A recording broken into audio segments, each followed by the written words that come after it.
Dear people, good morning, good evening, good afternoon. जो video देख रहा हूं सबके लिए कैसे हैं सब लोग बेटा। ओके, एक बार फिर से स्वागत है आप सबका हमारे नए वीडियो लेक्चर के अंदर। गाइस, आज के इस लेक्चर के अंदर हम लोग जो है वो स्टार्ट करने वाले हैं हमारे एक नए लॉ को, लीगल एस्पेक्ट का टॉपिक हम लोगों ने स्टार्ट किया हुआ है, जिसके अंदर ऑलरेडी हम लोग जो है LLP, limited liability partnership, okay, इसके बाद में हम लोग जो है आईपीआर, आरटीआई, ठीक है, कंपटीशन एक्ट, ये सब एक्ट जो है हम कर चुके हैं। और आज की क्लास में हम शुरुआत कर रहे हैं एक नए एक्ट की, जिसका नाम जो है वो है इंडियन कॉन्ट्रैक्ट एक्ट। मतलब अगर मैं बात करता हूँ लीगल एस्पेक्ट के अंदर टोटल मिला के जो 12 लॉ हैं, उस 12 लॉ में सबसे बड़ा जो एक्ट है वो बेसिकली यही है, इंडियन कॉन्ट्रैक्ट एक्ट। और एक और लॉ जो है जो बड़ा पड़ता है बेसिकली वो है आपका कंपनी एक्ट। तो सबसे बड़ा जो एक्ट है आज उसकी हम शुरुआत कर रहे हैं, हमारा इंडियन कॉन्ट्रैक्ट एक्ट 1872। इसके अंदर ओवरऑल मिला के मुझे ऐसा लग रहा है कि लगभग कोई 8 लेक्चर्स जो है वो हम लोग इसके ऊपर जो है वो लगाने वाले हैं। आज की क्लास के अंदर हम लोग जो है वो क्या क्या पढ़ेंगे, आज की क्लास के अंदर हम लोग पढ़ेंगे कि कॉन्ट्रैक्ट क्या होता है, ठीक है, उसके लिए बहुत सारी टर्म्स वो पढ़ेंगे, साथ में कॉन्ट्रैक्ट एग्रीमेंट, ये सब हो गया। इसके बाद में हम पढ़ेंगे कि अलग अलग तरह के कॉन्ट्रैक्ट, वॉइड हो गया, वॉइडेबल हो गया, ठीक है, वैलिड हो गया, बहुत अलग अलग तरह के कॉन्ट्रैक्ट्स पढ़ेंगे। और साथ में पढ़ेंगे essential element of a valid contract, कि अगर मान लो एक जो कॉन्ट्रैक्ट है, ठीक है, और उसको अगर वैलिड करार देना है, मतलब एक वैलिड कॉन्ट्रैक्ट जो होता है, तो उसके अंदर क्या क्या एसेंशियल एलिमेंट या एसेंशियल फीचर्स है वो क्या क्या उसके अंदर होने चाहिए, तो उसकी आज की क्लास के अंदर हम लोग जो है वो चर्चा करेंगे। ओके, हाँ जी। लेक्चर को स्टार्ट करने से पहले एक इन्फॉर्मेशन आपको देना चाहूंगा। अगर आप लोग भी अपकमिंग जून 21 के अंदर जो एनटीए नेट का पेपर होना है, अगर उसका प्रिपरेशन कर रहे हैं, तो उसके लिए हम लोग जो है ऑनलाइन बैच प्रोवाइड करवाते हैं। हमारे ऑनलाइन बैच के अंदर हम लोग देते हैं आपको पेपर नंबर 1 जो जनरल पेपर है, प्लस में पेपर नंबर 2 कॉमर्स का, सारे के सारे वीडियो लेक्चर कंप्लीट, जैसे ये वीडियो लेक्चर उसी तरीके से हर चैप्टर के, हर सब्जेक्ट के वीडियो लेक्चर मिलेंगे। एप्लीकेशन के ऊपर हमारी मोबाइल ऐप है एम स्मार्ट अकेडमी, उसके थ्रू प्रोवाइड करवाएंगे। प्लस में आपको मिलेगा सारा का सारा स्टडी मटेरियल, बुक्स, जो कंटेंट आपको यहां पे दिखता है यही सेम कंटेंट आपको वहां पे देखने को मिलेगा, ठीक है, सेम कंटेंट होता है। तो आपको अलग से कोई नोटिंग करने की रिक्वायरमेंट नहीं है, सारी बुक्स कलर्ड बुक्स है, आपके होम एड्रेस पे आएंगी। पेपर 1 की 10 बुक्स, पेपर 2 की 10 बुक्स आपके होम एड्रेस पे आएंगी। प्लस में मिलेगा आपको रिवीजन करने के लिए रिवीजन की वीडियोस, हर चैप्टर की प्रॉपर रिवीजन की वीडियो है, और फिर हर सब्जेक्ट की एक कंप्लीट रिवीजन की वीडियो आपको जो है वो दी जाएगी, और साथ में प्रैक्टिस करने के लिए प्रैक्टिस के एमसीक्यूज। तो अगर आप इंटरेस्टेड हैं तो आप हमारा ऑनलाइन बैच भी ले सकते हैं, नीचे हमने नंबर दिया हुआ है, तो उसके ऊपर आप कॉल करके या व्हाट्सएप करके आप इंक्वायरी कर सकते हैं। ओके, हाँ जी, चलो हम शुरुआत करते हैं एक्ट का। एक्ट का नाम जो है वो क्या, द इंडियन कॉन्ट्रैक्ट एक्ट 1872। अब इंडियन कॉन्ट्रैक्ट एक्ट बेसिकली किसको डील करता है, अगर अपने इंडिया में होल ऑफ इंडिया के अंदर अगर मान लो कोई भी कॉन्ट्रैक्ट किया गया, एक पार्टी ने दूसरी पार्टी से कोई भी क्या किया, कॉन्ट्रैक्ट किया, ठीक है, एक पार्टी ने दूसरी पार्टी को मान लो कोई जो है वो ऑफर दिया, दूसरी पार्टी ने उसके ऊपर एक्सेप्टेंस दी, कंसीडरेशन इंक्लूड था इसके अंदर, और जो भी एसेंशियल एलिमेंट होते हैं वैलिड कॉन्ट्रैक्ट के, अगर वो सब इसके अंदर थे तो वो क्या बन गया, एक कॉन्ट्रैक्ट बन गया। अब वो जो कॉन्ट्रैक्ट होता है उस कॉन्ट्रैक्ट को कैसे डील किया जाएगा, उससे रिलेटेड जो प्रोविजंस हैं वो सब दिए गए हैं आपके कहां पे, इंडियन कॉन्ट्रैक्ट एक्ट में। तो अपने को बेसिकली इंडियन कॉन्ट्रैक्ट एक्ट पूरा का पूरा जो है वो अपने को पढ़ना है, ठीक है, इसमें बहुत सारे एलिमेंट्स जो है वो अपने को पढ़ने हैं, एजेंसी हो गया, इसके अलावा कुछ स्पेशल नेचर के कॉन्ट्रैक्ट है, बेलमेंट हो गया, ठीक है, प्लेज हो गया, वो सब भी पढ़ेंगे। तो अभी शुरुआत करते हैं बिल्कुल बेसिक जो चीजें हैं उनसे। बेसिक चीजें अगर क्लियर होती रहेंगी तो फिर कॉन्सेप्ट अगर माइंड के अंदर बिल्डअप हो गया तो फिर उसके बाद नई नई चीजें पढ़ने में कोई दिक्कत नहीं आएगी। तो पहले जो बेसिक्स हैं वो क्लियर होने चाहिए माइंड के अंदर, उसका पूरा पिक्चर जो है वो क्लियर होना चाहिए। देन उसके बाद में जब आप आगे जाएंगे थोड़ा सा एडवांस लेवल पढ़ेंगे तो आपको लगेगा कुछ भी नहीं है। ओके, हाँ जी, और हमारी यही स्पेशलिटी, हम पहले बेसिक्स जो है वो जरूर क्लियर करते हैं, क्योंकि किसी भी स्टूडेंट को कल को जब आप भी जाके यूनिवर्सिटीज में या कॉलेजेस में पढ़ाएंगे तो आप भी ध्यान रखिएगा, अगर बेसिक क्लियर है तो आप उसको कितने एडवांस लेवल पढ़ाते हो बच्चे को समझ में आ जाएगा। लेकिन अगर बच्चे के बेसिक्स जो है वो वीक है तो फिर आप एडवांस के थोड़े से भी अगर अप लेवल का पढ़ाओगे तो बच्चे को समझ ही नहीं आएगा, क्योंकि उसका जो बेस है वो क्लियर नहीं है। तो इसीलिए पहले बेसिक चीजों को हम जो है वो क्या करेंगे, क्लियर करेंगे, देन उसके बाद हल्के हल्के हल्के ग्रेजुअली जो है वो बढ़ते बढ़ते एडवांस लेवल पे आएंगे। चलो हम शुरुआत करते हैं इंडियन कॉन्ट्रैक्ट एक्ट को पढ़ने के लिए। इससे पहले हम लोग जो है पढ़ेंगे इसके अंदर यूज होने वाले कुछ डेफिनेशंस को। तो सबसे पहले जो डेफिनेशन आ रही है वो है जी प्रोपोजल या फिर क्या, ऑफर। प्रोपोजल या ऑफर बेसिकली क्या होता है, जब एक पर्सन जो है अपनी विलिंगनेस दर्शाता है दूसरे पर्सन को। जैसे अगर मान लो मैंने एग्जांपल लिया, यहां पे एक पर्सन है मिस्टर ए, वो ऑफर करता है मिस्टर बी को कि मैं आपको लॉ पढ़ाना चाहता हूं। लाइक मैं अगर अपने स्टूडेंट्स को ऑफर करता हूं कि मैं आपको लॉ पढ़ाना चाहता हूं, तो मैंने मेरी विलिंगनेस जो है वो जताई आपके आगे। तो जब एक पर्सन अपनी विलिंगनेस, कोई काम करने की विलिंगनेस जो है वो दूसरे पर्सन के आगे जो है वो क्या करता है, जताता है, इसको बोलते हैं ऑफर देना। क्या देना, ऑफर। और अगर आप उसके ऊपर अपनी सहमति दे दो, एसेंट दे दो, तो वो अगर आपने अपना सहमति दे दिया, एसेंट दे दिया, तो वो ऑफर जो है या वो जो प्रपोजल होता है वो क्या बन जाएगा, प्रॉमिस बन जाएगा। जैसे मिस्टर ए ने मिस्टर बी को बोला कि मैं आपको क्या लॉ पढ़ाना चाहता हूं, तो इसको बोलते हैं आप लोग क्या, ऑफर। तो मिस्टर ए ने मिस्टर बी को जो है वो क्या दिया, ऑफर दिया। अगर मिस्टर बी उसके ऊपर क्या बोल दे, ओके बोल दे, मिस्टर बी ये बोल दे ओके आप मुझे लॉ पढ़ा दीजिए, तो उसको वो जो प्रपोजल है, प्रपोजल बिकम्स प्रॉमिस। जो प्रपोजल है वो क्या बन जाएगा, प्रपोजल बिकम्स क्या बन जाएगा, प्रॉमिस बन जाएगा। ओके हाँ जी सर, चलो शुरुआत करते हैं। प्रपोजल या ऑफर क्या होता है, a person is said to make a proposal when he signify to another, जब एक पर्सन सिग्निफाई करता है दूसरे पर्सन को हिज विलिंगनेस, क्या दर्शा रहा है, अपनी विलिंगनेस दर्शा रहा है, टू डू कोई काम करने की, और to abstain from doing anything.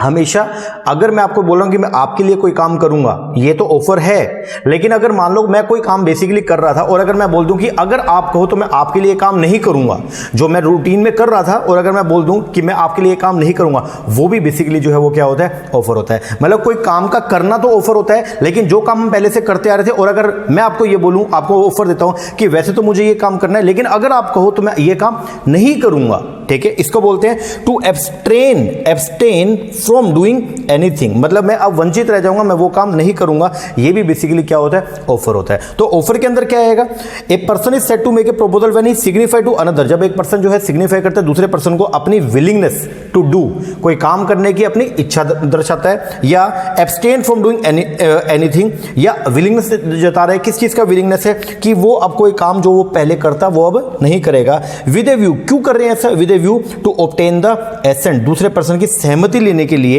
इसको बोलते हैं आप लोग क्या, प्रपोजल या फिर ऑफर। क्या बोलेंगे, प्रपोजल या फिर ऑफर।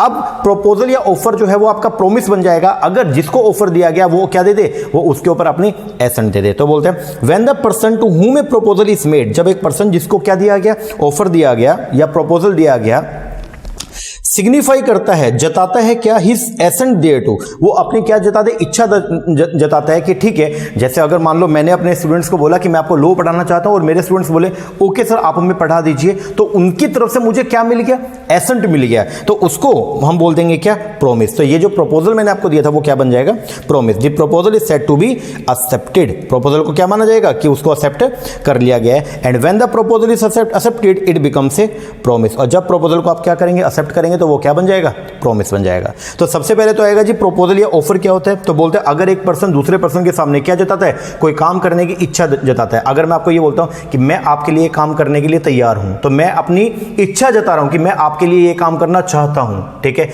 या अगर मैं ये बोलूं कि रूटीन मैं ये काम मैं करता, लेकिन अगर आप चाहो तो मैं आपके लिए काम नहीं करूंगा, तो इसको बोलते हैं आप लोग क्या, प्रपोजल। जब मैं अगर दूसरे पर्सन के सामने सिग्निफाई करता हूं कोई काम करने की अपनी इच्छा जता रहा हूं, या कोई काम जो मैं रूटीन में करता था और अब मैं बोल रहा हूं कि मैं वो नहीं करूंगा, अगर आप चाहो तो, इसको बोलते हैं प्रपोजल या फिर क्या, ऑफर। अगर ऑफर को क्या एसेंट दे दी जाए, ऑफर को एक्सेप्ट कर लिया जाए, तो वो जो ऑफर है वो क्या बन जाएगा, प्रॉमिस बन जाएगा। तीसरा जो टर्म आ रहा है वो है जी रेसिप्रोकल प्रॉमिस। अब ये रेसिप्रोकल प्रॉमिस जो है बेसिकली क्या होता है, इसको पढ़ाने के लिए पहले मैं आपको पढ़ाऊंगा कंसीडरेशन। 5वें नंबर की डेफिनेशन जो है वो है किसका, कंसीडरेशन। ध्यान से सुनना, मैंने मेरे स्टूडेंट्स को बोला कि मैं आपको लीगल एस्पेक्ट जो है वो क्या करूंगा, पढ़ाऊंगा, और मेरे स्टूडेंट्स बोले ठीक है सर पढ़ा दो। उन्होंने अपनी एक्सेप्टेंस दी, तो वो जो ऑफर था वो क्या बन गया, प्रॉमिस, और बदले में उन्होंने मुझे जो है वो 12,000 रुपया जो है वो क्या पे कर दिया, फीस पे कर दिया। ये 12,000 का जो उन्होंने फीस पे किया, that is known as a consideration. क्या बोलेंगे इसको, कंसीडरेशन। समझना, when at the desire of the promiser, जब प्रोमिसर की डिजायर पे the promisee or any other person has done or abstain from doing or does or abstain from doing or promise करता है to do or abstain from doing something, such act, कुछ भी काम करने के लिए अगर वो क्या करता है, अपनी सहमति जताता है, such act or abstinence or promise is known as the consideration for the promise। इसको बोलते हैं आप लोग क्या, कंसीडरेशन। तो कंसीडरेशन बेसिकली जो है वो क्या होता है कि अगर मान लो हमने जो है वो आपको क्या दिया, प्रोमिसर था जिसने क्या किया, प्रोमिस किया, ठीक है, उसने एक्सेप्ट मतलब प्रपोजल दिया, प्रोमिसी ने जो है वो क्या किया, एक्सेप्टेंस दिया। जैसे मिस्टर ए जिसने ऑफर दिया था किसको, मिस्टर बी को, मिस्टर बी ने इसके ऊपर क्या कह दिया, ओके बोल दिया, तो वो जो ऑफर था वो ऑफर क्या बन गया, सर ये ऑफर अब बन गया क्या, प्रॉमिस। और जब ये प्रॉमिस बनेगा तो मिस्टर ए जो है वो हो जाएगा प्रोमिसर। प्रोमिसर कौन होता है, प्रॉमिस करने वाला, और जिसने एक्सेप्टेंस दिया उसको बोलेंगे क्या, प्रोमिसी। क्या बोलेंगे? प्रोमिसी बोलेंगे। ओके, अब बदले में प्रोमिसी जो है वो प्रोमिसर को क्या देगा, उसको बोलते हैं बेसिकली आप लोग क्या? कंसीडरेशन। क्या बोलेंगे? कंसीडरेशन। 3 टर्म्स हो गया। सबसे पहला क्या? ऑफर या प्रपोजल। जब हम दूसरे पर्सन के सामने सिग्निफाई करते हैं कुछ काम करने की इच्छा को, ठीक है, ऑफर। अगर वो उस पर दे दे अपनी सहमति तो ऑफर बिकम्स प्रॉमिस। और प्रॉमिस के अंदर 2 पार्टी रहेगा, एक प्रोमिसर रहेगा, प्रॉमिस करने वाला, जिसके साथ प्रॉमिस किया गया प्रोमिसी हो जाएगा। और प्रोमिसी बदले में जो काम करता है या जो भी कुछ कैश में या काइंड के अंदर देता है किसको? प्रोमिसर को, तो उसको बोलते हैं आप लोग क्या? कंसीडरेशन। क्या बोलेंगे? कंसीडरेशन। आगे अब 2 टर्म है, एक है जी आपका रेसिप्रोकल प्रॉमिस। रेसिप्रोकल का मतलब क्या?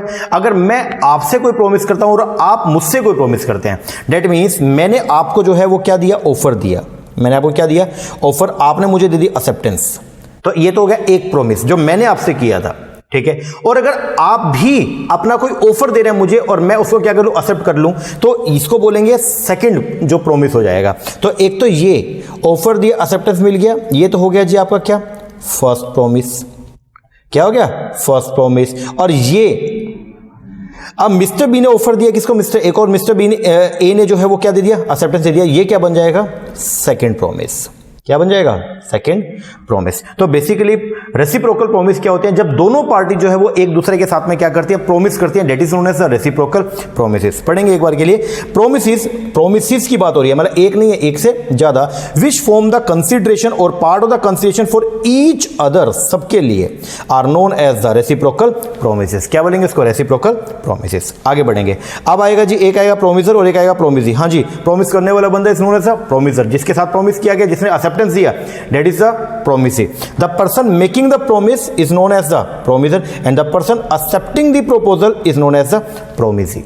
ओके, हाँ जी सर। अच्छा जी, कंसीडरेशन क्या होता है हमने पढ़ लिया। कंसीडरेशन के बाद में अब आएगा एग्रीमेंट। बोलता है हर promise, every promise and every set of promises forming the consideration for each other is known as the agreement. अगर मान लो प्रोमिस के साथ में क्या आ जाए, ध्यान से सुनना, अगर प्रोमिस के साथ में आ जाए क्या? कंसीडरेशन। क्या आ जाए?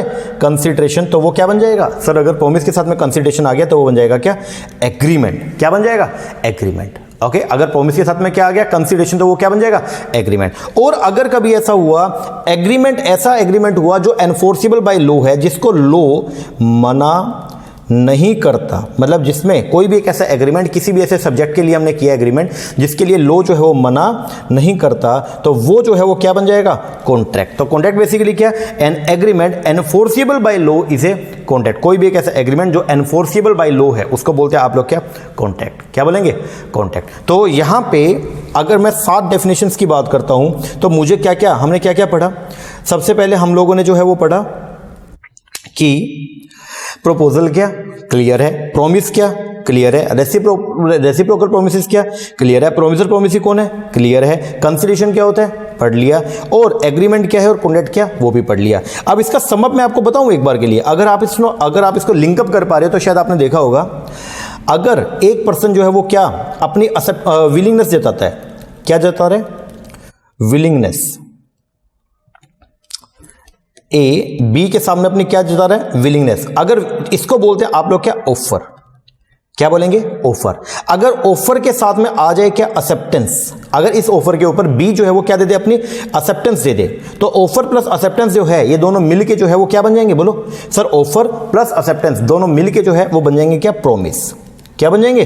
प्रॉमिस। ओके, अगर प्रॉमिस के साथ में आ जाए कंसीडरेशन, क्या आ जाए? कंसीडरेशन। अगर प्रॉमिस के साथ में आ जाए कंसीडरेशन तो ये क्या बन जाएंगे सर? प्रॉमिस प्लस में कंसीडरेशन को जोड़ेंगे तो ये बन जाएंगे जी आपका क्या? बोलो, अभी हमने पढ़ा ना, आपको मैंने पढ़ाया कि प्रॉमिस के साथ में अगर क्या आ जाए? कंसीडरेशन, तो वो क्या बन जाएगा? एग्रीमेंट। क्या बनेगा? एग्रीमेंट। ओके, हाँ जी सर, ये बन जाएगा क्या? एग्रीमेंट। और अगर एग्रीमेंट के अंदर अगर हम जोड़ दें क्या, अगर एक ऐसा एग्रीमेंट है जो एनफोर्सिएबल है, एनफोर्सिएबल बाय लॉ है, एनफोर्सिबल बाय लॉ है, तो ये बन जाएगा जी आपका क्या? कॉन्ट्रैक्ट। क्या बन जाएगा? कॉन्ट्रैक्ट। तो बेसिकली क्या, सबसे पहले अगर एक पर्सन दूसरे पर्सन को अपनी क्या जताता है, विलिंगनेस जताता है, तो उसको बोलते हैं आप लोग क्या, ऑफर। क्या बोलेंगे, ऑफर। अगर ऑफर को एक्सेप्ट कर लिया जाए तो ऑफर प्लस एक्सेप्टेंस दोनों मिलके जो है वो क्या बन जाएगा, प्रॉमिस। अगर प्रॉमिस के साथ में आ जाए कंसीडरेशन, प्रॉमिस के साथ क्या आ गया, कंसीडरेशन, तो वो क्या बन जाएगा, एग्रीमेंट। और अगर एग्रीमेंट ऐसा है जो एनफोर्सिबल बाय लॉ है, एग्रीमेंट ऐसा है जो एनफोर्सिबल बाय लॉ है, तो वो क्या बन जाएगा, कॉन्ट्रैक्ट। क्या बन जाएगा, कॉन्ट्रैक्ट। ओके, हाँ जी सर, चलो जी आइए पढ़ते हैं। तो कॉन्ट्रैक्ट कब बनेगा, कोई भी एक ऐसा एग्रीमेंट जो एनफोर्सिबल बाय लॉ है, कोई भी एक ऐसा एग्रीमेंट जो एनफोर्सिबल बाय लॉ है। एनफोर्सिबल बाय लॉ का मतलब क्या है, जिसको लॉ जो है वो मना नहीं करता, मतलब कानून जो है जिसके लिए मनाही नहीं करता, वो चीज इलीगल नहीं है, वो चीज क्या है, लीगल है, तो उसको बोलते हैं आप लोग क्या, कॉन्ट्रैक्ट। अब यहां पे दो टर्म्स और आएंगी, उनको पढ़ते हैं। एक होता है वॉइडेबल, एक है वॉइड, और एक है क्या, वॉइड एग्रीमेंट, और एक है वॉइड कॉन्ट्रैक्ट। ध्यान से सुनना, वॉइडेबल कॉन्ट्रैक्ट कौन सा होता है, एन एग्रीमेंट, कोई भी कैसा, देखो कॉन्ट्रैक्ट नेचुरल बात है क्या होगा, एग्रीमेंट होगा। हाँ जी, सारे एग्रीमेंट कॉन्ट्रैक्ट नहीं होते, ध्यान रखना, क्योंकि कॉन्ट्रैक्ट बनने के लिए क्या, एग्रीमेंट तो होना चाहिए प्लस एनफोर्सिबल होना चाहिए। अगर कोई एक ऐसा एग्रीमेंट है जो एनफोर्सिबल बाय लॉ नहीं है, तो वो क्या होगा, वो कॉन्ट्रैक्ट नहीं बनेगा, वो ओनली क्या होगा, एग्रीमेंट होगा। तो कॉन्ट्रैक्ट बनने के लिए क्या चाहिए, एग्रीमेंट तो होना ही होना चाहिए, प्लस में एनफोर्सिबल बाय लॉ होना चाहिए। ओके, तो बोलता है कोई भी एक ऐसा agreement which is enforceable by law at the option of one or more of the party thereto but not at the option of the other or others is the voidable contract. उसको बोलते हैं आप लोग क्या, voidable contract. Like, ध्यान से सुनना, अगर मिस्टर ए ने, ध्यान से सुनना, मिस्टर ए इसने जो है वो क्या किया, मिस्टर बी के साथ में जो है वो कोई एक एग्रीमेंट किया, और मिस्टर ए बोला कि मैं आपको जो है वो 1000 यूनिट्स किसी एक प्रोडक्ट का, लाइक मान लो ये पेन, वो बोलता है कि मैं आपको 1000 यूनिट्स ऑफ पेन जो है वो क्या करूंगा, सेल करूंगा। ओके, और मैं आपको इसी स्पेसिफिकेशन का दूंगा, ठीक है, और मैं आपको दूंगा मान लीजिए ₹100 पर पेन। ओके, हाँ जी, एग्रीमेंट हो गया। और इसने बोल दिया ठीक है, मैं आपको बदले में जो है 100 रुपए के हिसाब से जो है वो क्या करूंगा जी, पेमेंट करूंगा। अगर मान लो मैच्योरिटी के टाइम पे ये अगर डिफॉल्ट करता है और मिस्टर ए ये बोलता है कि ये 100 रुपए जो है इसको जी मैं तो 110 करूंगा, मैं तो आपसे लूंगा कितना, 110, तो मिस्टर बी के पास में राइट है कि अगर वो चाहे तो वो उस कॉन्ट्रैक्ट को, जो कि एक वैलिड कॉन्ट्रैक्ट था, उसको क्या कर सकता है, वो वॉइड, वैलिड कॉन्ट्रैक्ट को वॉइड करार कर सकता है। ध्यान से सुना, मिस्टर ए ने कॉन्ट्रैक्ट किया मिस्टर बी के साथ में, और वो बोला कि मैं आपको 1000 यूनिट्स क्या करूंगा, सेल करूंगा। मिस्टर बी ने उसको ऑफर को एक्सेप्ट किया और कंसीडरेशन डिसाइड हो गया कितना, 100 रुपए पर यूनिट के हिसाब से। तो टोटल पैसा जो मिस्टर बी ने देना था वो देना था 1 लाख रुपया। कितना पे करना था, 1 लाख। जब मैच्योरिटी आई तो मिस्टर बी बोला ठीक है मिस्टर ए, लो मुझसे 1 लाख रुपए और मुझे 1000 यूनिट्स दे दो, किसके, इस पेन के। अब हुआ क्या, जब पेमेंट की, जब देने की बारी आई, पेन देने की बारी है मैच्योरिटी पर, तो मिस्टर ए बोलता है कि जी मैं तो आपसे 110 रुपए पर पेन चार्ज करूंगा। डेट मीन्स कि आपको 1 लाख नहीं, आपको देने पड़ेंगे 1,10,000, 1,10,000, 10,000 रुपए फालतू। अब अगर मान लो टर्म्स के अंदर जो पहले डिसाइडेड हो गई थी, अगर उनको कोई पर्सन चेंज करता है बाद में, तो दूसरी पार्टी के पास में राइट होता है कि अगर वो चाहे तो वो उसको कैंसिल कर सकता है। तो अब मिस्टर बी के पास में राइट है कि वो जो कि एक पहले वैलिड कॉन्ट्रैक्ट था, कल को अगर उसमें चेंज करना चाहे, अगर ये मिस्टर ए चेंज करता है तो मिस्टर बी चाहे तो वो उसको जो है वॉइड करवा सकता है। तो ऐसे कॉन्ट्रैक्ट को बोलते हैं क्या, वॉइडेबल। अगर मिस्टर बी इसको वॉइड कर देगा तो वो कॉन्ट्रैक्ट खत्म हो जाएगा, क्योंकि वो बन जाएगा वॉइड कॉन्ट्रैक्ट। और अगर मिस्टर बी बोलेगा चल ठीक है यार लो 1,10,000 रुपए लो, तो वो जो कॉन्ट्रैक्ट है वो क्या बन जाएगा, वैलिड। मेरा छोटा सा क्वेश्चन आपसे ये है, यहां पे वॉइड बनाना या वैलिड बनाना ये किसके ऊपर है, मतलब किसके पास में राइट है, एक ही पार्टी के पास में राइट है, दूसरी पार्टी के पास में राइट नहीं है। तो वॉइडेबल कॉन्ट्रैक्ट एक ऐसा कॉन्ट्रैक्ट होता है जिसमें एक पार्टी के पास में राइट होता है कि अगर वो चाहे तो उसी कॉन्ट्रैक्ट को वॉइड भी कर सकता है, और अगर वो चाहे तो उसको जो है वो वैलिड भी कर सकता है। आइए देखते हैं।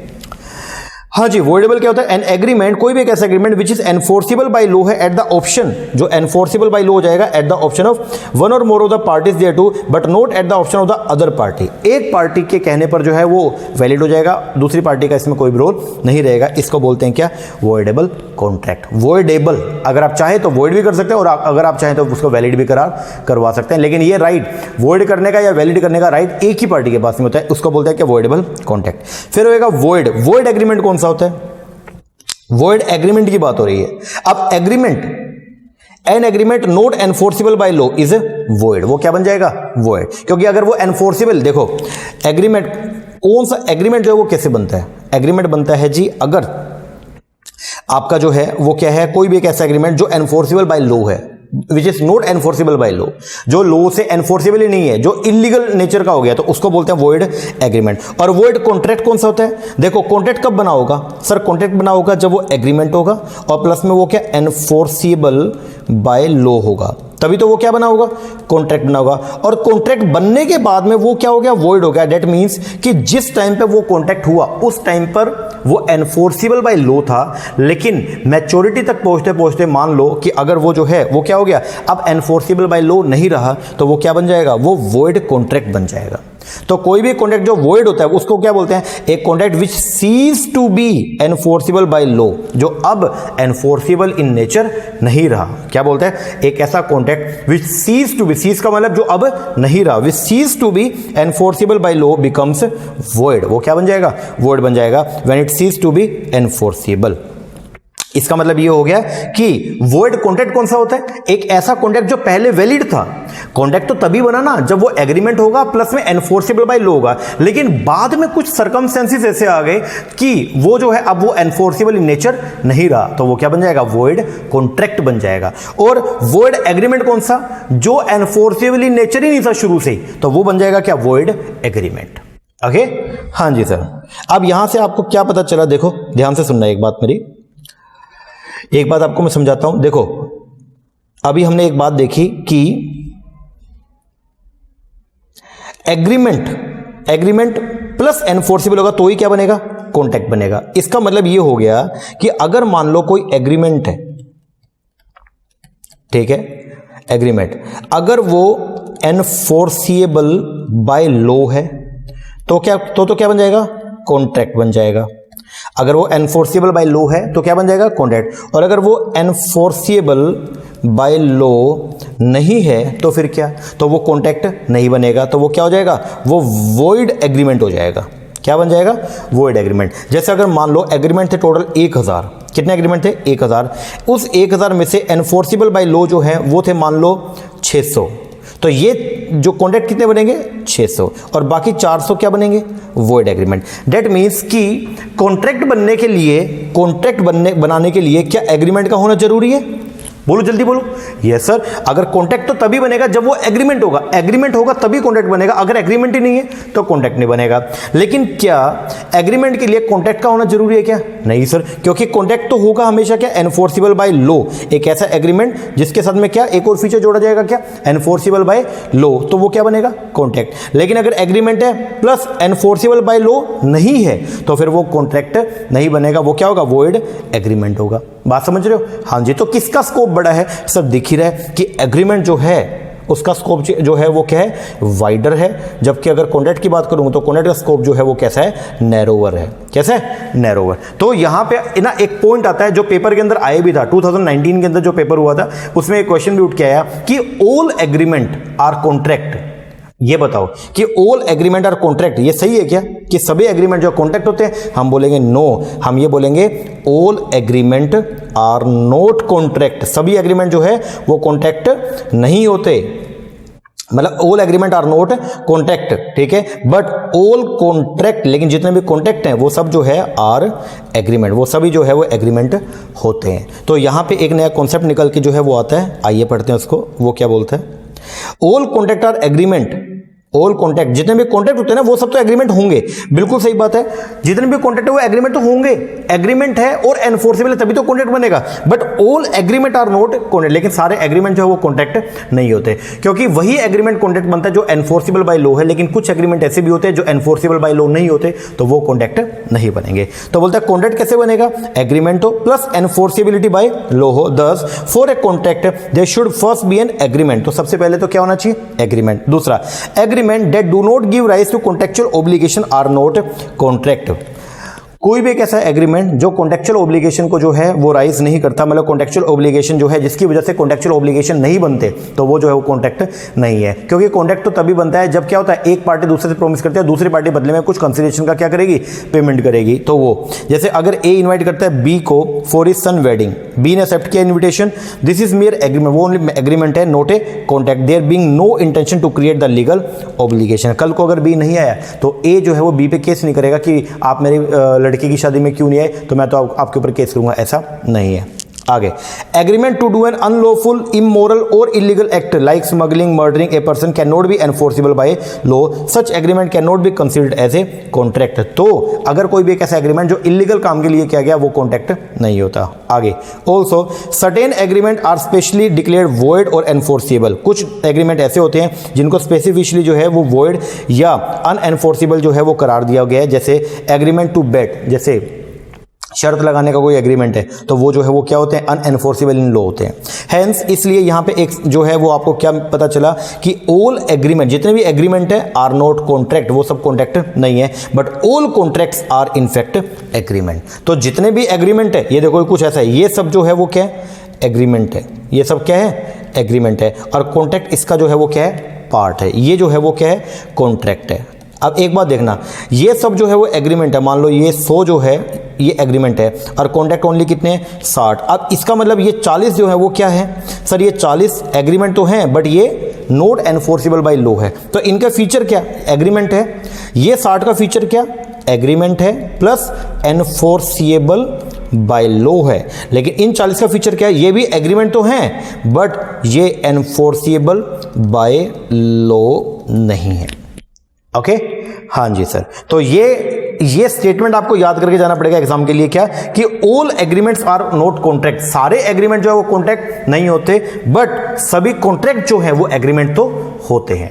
ओके हाँ जी, अब यहां पे आएंगे कुछ अपने टाइप ऑफ कॉन्ट्रैक्ट जो हम पढ़ेंगे, valid, void, voidable, illegal and enforceable, express, implied, tacit और एग्जीक्यूटेड, एग्जीक्यूटरी, यूनिलेटरल, बाइलेटरल। लेकिन इसके लिए पहले अपने को पढ़ना पड़ेगा essential element of a valid contract. तो आइए आज की क्लास में अब हम इसको और पढ़ेंगे। अभी तक हमने जो है कुछ बेसिक एलिमेंट्स जो है वो पढ़े कि बेसिक जो है वो बातें क्या क्या होती हैं, और अब हम पढ़ेंगे क्या, असेंशियल एलिमेंट्स को, किसके, वैलिड कॉन्ट्रैक्ट। जब भी हम बात करें किसी भी एक वैलिड कॉन्ट्रैक्ट का, तो एक वैलिड कॉन्ट्रैक्ट में क्या क्या असेंशियल एलिमेंट्स या क्या क्या असेंशियल फीचर्स होने चाहिए। ठीक है, अब वो बोलता है ऑल एग्रीमेंट आर कॉन्ट्रैक्ट, जितने भी एग्रीमेंट है वो सब कॉन्ट्रैक्ट होते हैं if they are made with the free consent of party competent to contract for a lawful consideration and with a lawful object and are not hereby expressly declared to be void। अब ये सब जो दे रखा है ना, इसको अभी आप ध्यान मत दो, ये सब चीजें जो है वो यहाँ पे लिखी गई हैं, अभी हम पढ़ेंगे।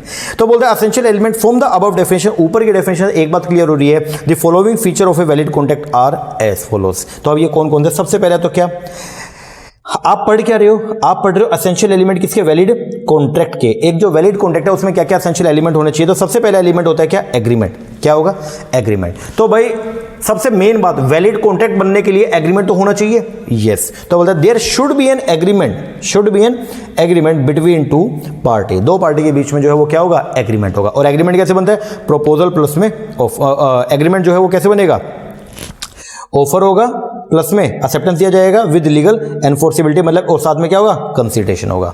आगे फिर दूसरा ये है क्रिएट द लीगल रिलेशनशिप, आपने आपका जो कॉन्ट्रैक्ट है वो इस तरीके का हो जो एक दूसरे के ऊपर जो है, जिसके बेस पर आप एक दूसरे के ऊपर जो है वो लीगल ऑब्लिगेशन जो है वो क्रिएट कर सकते हो। ये क्या बोलते हैं, an agreement of purely domestic, अगर कोई एक ऐसा एग्रीमेंट है जो प्योरली डोमेस्टिक नेचर का है, जैसे अगर फादर जो है वो अपने बच्चे को जो है हर रोज जो है वो 100 रुपये खर्ची देते हैं, तो वो जो है वो लीगल रिलेशनशिप नहीं है। क्या पता किसी एक दिन 150 भी दे दे और क्या पता किसी एक दिन 50 दे, अगर 50 दिया तो बच्चा जो है अपने फादर के ऊपर केस नहीं कर देगा, ये ध्यान रखना। तो बोलते हैं an agreement of purely domestic या सोशल नेचर का जो होता है ना, उसको वो कॉन्ट्रैक्ट नहीं होता। आगे there must be an intention, क्या होना चाहिए, there must be an intention होना चाहिए by both the party to legally bind, legal relationship, create the legal relationship का मतलब जो है वो क्या होता है कि दोनों पार्टी जो है उनकी इंटेंशन होनी चाहिए क्या करने का, एक दूसरे को बाइंड करने का, legally bind the other as a result of the agreement. Example दे रखा, जैसे ए हस्बैंड प्रॉमिस, उसने प्रॉमिस किया हुआ था अपने टू पे हिज वाइफ, कि अपनी वाइफ को जो है हाउस होल्ड के लिए अलाउंसेस देगा, ओनली कितना, 5,000 रुपये every month. Later on parties separate, दो पार्टीज हैं वो क्या होगी, अलग अलग होगी, and the husband fail to pay the amount, the wife sued for allowances, hence such agreement were outside the realm, realm का मतलब क्या होता है, स्कोप। तो ये जो है वो कॉन्ट्रैक्ट के स्कोप से क्या है, बाहर है। तो ये आपको ध्यान रखना पड़ेगा कि एग्रीमेंट ऐसा हो जो मतलब कॉन्ट्रैक्ट ऐसा हो जो एक लीगल रिलेशनशिप जो है वो क्रिएट करता हो, जो दोनों पार्टीज को जो है एक दूसरे के लिए बाउंड करता हो। आगे consensus ad idem, consensus ad idem का मतलब जो है वो क्या होता है, मीटिंग ऑफ माइंड। जिस तरीके से बात बोली गई, जिस तरीके से ऑफर दिया गया, आप उसी तरीके से ऑफर को जो है वो क्या करें, एक्सेप्ट करें। मतलब मीटिंग ऑफ माइंड जो है वो क्या है, जरूरी है। ये क्या बोलता है, to constitute a valid contract, एक वैलिड कॉन्ट्रैक्ट को बनाने के लिए there must be a meeting of mind that is consensus ad idem. There may be an offer, क्या क्या होना चाहिए, ऑफर भी होना चाहिए और एक्सेप्टेंस होना चाहिए। Therefore but still no agreement because the party do not agree to the same thing in the same sense at the same time. तो सबसे मेन बात क्या है, कंसेंसस एड आइडम होना चाहिए, that is meeting of mind. जिस sense में मैंने आपको ऑफर दिया, आप उसी सेंस के अंदर जो है उसको क्या करेंगे, समझेंगे और एक्सेप्टेंस देंगे। मतलब मीटिंग ऑफ माइंड दोनों का, प्रोमिजर का और प्रोमिजी का, दोनों का जो है माइंड जो है वो मीट करना क्या है, जरूरी है। एग्जांपल दे रखे हैं यहां पे, Arun has a hero Honda, Arun के पास हीरो होंडा भी है और क्या है, बजाज पल्सर भी है। उसने ऑफर किया कि मैं बेचूंगा क्या, Pulsar, but without mentioning the make, मतलब लेकिन ये नहीं बताया कि मैं कौन सी बेचूंगा। उसके पास हैं दो बाइकें, हीरो होंडा भी और पल्सर भी है। Ballu thinking that Arun propose to sell the Hero Honda, और बल्लू ने ऐसा सोचा कि अरुण बेचना चाह रहा है कौन सी, हीरो होंडा, ठीक है, और उसने प्रपोजल को क्या कर लिया, एक्सेप्ट कर लिया। This can not constitute an agreement because there is no meeting of mind between Arun and Ballu, क्योंकि अरुण जो है वो बेचना चाह रहा था पल्सर बजाज की, और जबकि बल्लू ने सोचा कि ये बेचना चाह रहा है कौन सा, हीरो होंडा। तो ये जो है वो वैलिड कॉन्ट्रैक्ट नहीं हुआ, क्योंकि यहां पे मीटिंग ऑफ माइंड नहीं है। बोले तो कंसेंसस एड आइडम यहां पर नहीं है। कंसेंसस एड आइडम का मतलब क्या होता है कि मीटिंग ऑफ माइंड। आगे फ्री कंसेंट, फ्री कंसेंट होना चाहिए। अगर मैंने आपको कोई ऑफर दिया तो आप जो उसके ऊपर अपनी सहमति देंगे वो फ्री होनी चाहिए, वो किसी भी चीज से अफेक्टेड नहीं होने चाहिए। तो बोलते हैं consent of the party to the contract must be free and genuine. जो कंसेंट है पार्टीज की वो क्या होनी चाहिए, फ्री होनी चाहिए और जेन्युइन होनी चाहिए। Hence consent should not be obtained, consent जो है आपने मिस रिप्रेजेंटेशन करके, फ्रॉड करके, अनड्यू इन्फ्लुएंस करके, मिस्टेक करके या कॉर्शन करके जो है वो आपने ऑब्टेन ना की हो। फिफ्थ, कंपिटेंस ऑफ कॉन्टैक्ट, जो पार्टीज के, दो पार्टीज के बीच में जो कॉन्टैक्ट हुआ वो दोनों पार्टीज जो है वो कंपिटेंट भी होनी चाहिए कॉन्टैक्ट करने के लिए। That means parties should be competent to enter into an agreement and make it legally enforceable. अब कंपिटेंट का मतलब क्या, a person is competent if he is of the age of majority, अगर वो मेजर है, साउंड माइंड का है और not disqualified from the contacting, तो उसको बोलेंगे क्या कि वो कंपिटेंस है किसके लिए, कॉन्टैक्ट के लिए। आगे लॉफुल कंसीडरेशन, कंसीडरेशन जो है वो कैसा, लॉफुल। अगर मैंने आपको बोला कि मैं आपको जो है लॉ पढ़ाऊंगा, बदले में आपने बोला कि हम आपको पैसे दे देंगे, अगर आप ये बोलते हैं कि ठीक है सर आप हमको लॉ पढ़ाओ और आप कहो तो हम आपके लिए एक बंदा मार देंगे, तो वो सही नहीं है। क्यों, क्या बोलता है, consideration is the price. Consideration क्या होता है, कंसीडरेशन होता है जी प्राइस, जो बदले में दिया जाता है प्रोमिसी के द्वारा। Consideration is the price for which the promise of the other is bought or obtain. There should be some lawful consideration होना चाहिए, किसके लिए, एग्रीमेंट के लिए। कंसीडरेशन में भी कैश में भी हो सकता है और काइंड में भी हो सकता है। More over it must be real and not illusory. Consideration ऐसा हो जो रियल और इल्यूजरी, रियल नेचर का हो, इल्यूजरी नेचर का ना हो। जैसे अगर मान लो कि एक लड़की जो है, एक लड़के के लिए जो है वो मान लो खीर बना के लाई, और लड़का बोला तुम मेरे लिए आज खीर बना के लाई, कल मैं भी तुम्हारे लिए चांद तारे तोड़ के लाऊंगा, तो भाई ये कंसीडरेशन जो है वो क्या है, इल्यूजरी नेचर का है। क्या एक्चुअल हो सकता है क्या, नहीं। तो ये क्या बोलते हैं कि कंसीडरेशन आपका क्या, रियल होना चाहिए। आगे when there is no consideration it will be a bare promise. अगर कंसीडरेशन नहीं है तो ओनली वो एक प्रोमिस है, नॉट एनफोर्सेबल बाय लॉ, वो एनफोर्सेबल बाय लॉ नहीं है। आगे लॉफुल, दूसरा जो आपने एग्रीमेंट किया उसका जो ऑब्जेक्ट है वो कैसा होना चाहिए, लॉफुल। मतलब जिस चीज के लिए आप एग्रीमेंट कर रहे हो, ठीक है, वो कैसा होना चाहिए, lawful. The object of the agreement should be lawful and legal. Consideration or object of the agreement is unlawful if, consideration को अनलॉफुल माना जाएगा अगर वो क्या है, फॉरबिडन बाय लॉ है, अगर उसको लॉ ने मनाही कर रखी है, या is of such nature that is permitted, या वो इस तरीके का है कि अगर उसको अलाउ कर दिया तो वो प्रोविजन को क्या करेगा, कानून को तोड़ने का काम करेगा, या वो फ्रॉडुलेंट नेचर का है, या इट इन्वॉल्व और इम्प्लाइज इंजरी, या अगर कंसीडरेशन में अगर ये बोला गया कि हम किसी पर्सन को नुकसान पहुंचाएंगे, या is regarded as court as immoral, या फिर कोर्ट ने उसको इमोरल या अपोज टू पब्लिक पॉलिसी जो है वो करार दिया है, तो उसको बोलते हैं हम लोग क्या, क्या बोलेंगे उसको, लॉफुल कंसीडरेशन और लॉफुल ऑब्जेक्ट। तो ऑब्जेक्ट जिस चीज के लिए आपने जो है वो क्या किया है, प्रोमिस किया, जिस चीज के लिए आपने कॉन्ट्रैक्ट किया, वो जो आपका जो कॉन्ट्रैक्ट जिस चीज के लिए आपने किया वो कैसा होना चाहिए, लॉफुल होना चाहिए, ठीक है ना। आगे फिर note declared void, agreement should B such, agreement इस तरीके का हो that it should be capable of being enforce by law, कि उसको जो है वो लॉ के अंदर आप एनफोर्स कर सकते हो। Certain agreement have been expressly declared illegal और वॉइड बाय द लॉ, तो उनमें से वो नहीं होना चाहिए। फिर certainty of the meaning of agreement must be certain, agreement जो है उसका मतलब पहले से क्या हो, सर्टेन हो, and capable of being made certain, if not, अगर ऐसा नहीं है तो एग्रीमेंट जो है वो एनफोर्सिबल नेचर का नहीं होगा। तो सर्टेनिटी मतलब कुछ चीजें जो है वो क्या होनी चाहिए, क्लियर होने चाहिए। आगे पॉसिबिलिटी ऑफ परफॉर्मेंस, परफॉर्मेंस की क्या होनी चाहिए, पॉसिबिलिटी, अगर कोई काम जो है वो इम्पॉसिबल नेचर का हो गया तो फिर वो जो है वो आपका वैलिड एग्रीमेंट नहीं होगा। The terms of the agreement should be capable of performance, जो टर्म्स ऑफ एग्रीमेंट है वो कैसी हो, कैपेबल हो किसके लिए, परफॉर्मेंस के लिए। And agreement to do an act impossible in itself can not be enforce, अगर मान लो जैसे वही चांद तारे वाला, अब चांद तारे तोड़ के लेना वो पॉसिबल है क्या, नहीं, तो वो जो है एनफोर्सिबल बाय लॉ नहीं होगा। And last necessary legal formality, ये क्या बोलते हैं, कॉन्ट्रैक्ट जो है वो ओरल भी हो सकता है और राइटिंग में भी हो सकता है। Where a particular type of contract is required by law to be in writing, अगर लॉ बोलता है कि एक पर्टिकुलर टाइप का कॉन्ट्रैक्ट जो है वो राइटिंग में होना चाहिए एंड रजिस्टर्ड होना चाहिए, it must comply with the necessary formality as to the writing, registration and attestation. वैसे तो कॉन्ट्रैक्ट आपका ओरल भी हो सकता है, राइटिंग में भी हो सकता है, लेकिन अगर कानून में किसी एक कॉन्ट्रैक्ट के लिए बोला गया कि ये कॉन्ट्रैक्ट अगर करना है तो वो तो हमेशा राइटिंग में ही होगा और रजिस्टर्ड नेचर का होगा, तो फिर वो आपको जो है राइटिंग में लेके आना पड़ेगा, उसको रजिस्टर्ड करवाना पड़ेगा, अटेस्ट करवाना पड़ेगा। इफ लीगल फॉर्मेलिटी को अगर कैरी आउट नहीं किया गया तो कॉन्ट्रैक्ट जो है वो एनफोर्सिबल नेचर का नहीं रहेगा। तो ये सब एलिमेंट है किसके, वैलिड कॉन्ट्रैक्ट के, जो भी आप कॉन्ट्रैक्ट करते हैं उसमें ये सब फीचर जो है वो होने चाहिए। अब पेपर में इसमें से क्वेश्चन जो है वो कैसा आ सकता है कि इनमें से कुछ एलिमेंट दे देगा और बोलेगा कि बताओ क्या ये वैलिड कॉन्ट्रैक्ट करने के लिए जो है वो असेंशियल एलिमेंट है या नहीं है। तो इस तरीके का क्वेश्चन आपके जो है वो एग्जाम में आ सकता है, तो थोड़ा आपको ध्यान रखना पड़ेगा। ओके, बोलो यस सर। तो चलो अभी तो लेट हो गया, आज की क्लास में आप इतना ही कीजिए। ओके, टाइप ऑफ कॉन्ट्रैक्ट जो है वो पढ़ेंगे नेक्स्ट क्लास के अंदर। तो आज की क्लास में हम लोगों ने जो है वो अभी तक क्या क्या पढ़ा, अगर हम बात करते हैं, हमने कुछ डेफिनेशंस पढ़ी। सबसे पहले प्रपोजल या ऑफर क्या होता है, तो अगर एक पर्सन सिग्निफाई करता है अपनी एसेंट, सिग्निफाई करता है कोई काम करने के लिए, अगर मैं आपको बोलता हूं मैं आपके लिए काम करना चाहता हूं, मैं आपको ऑफर दे रहा हूं, तो उसको बोलते हैं ऑफर या प्रपोजल। अगर आप उसके ऊपर अपनी सहमति दे दें कि ठीक है कर दो, तो बोल जाएगा प्रॉमिस।